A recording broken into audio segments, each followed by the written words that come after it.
In this short tutorial, I will show you how to temporarily deactivate your Snapchat account. Temporarily deactivating your account allows you to take a break from Snapchat without losing your data or contacts.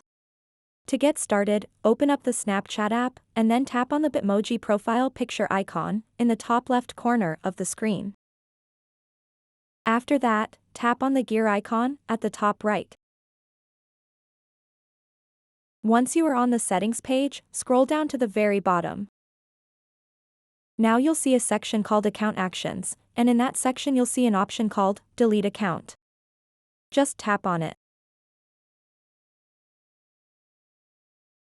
What you want to do next is enter the username or the email address associated with your account. Tap on the Next button. And then enter your Snapchat password.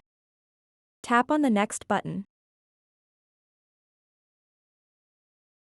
Once you are on this page, you'll see that it says Delete Account, but don't worry, this will first deactivate your account.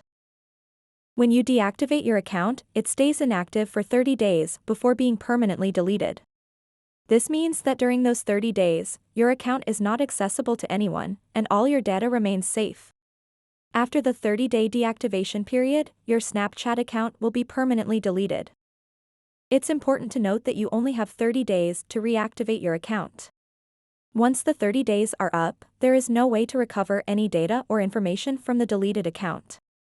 To temporarily deactivate your Snapchat account, enter your username and password, and tap the Continue button.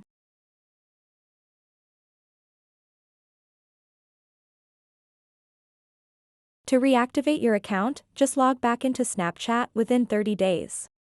So that wraps up this tutorial. If you have any questions about this whole process, please let me know in the comments section below.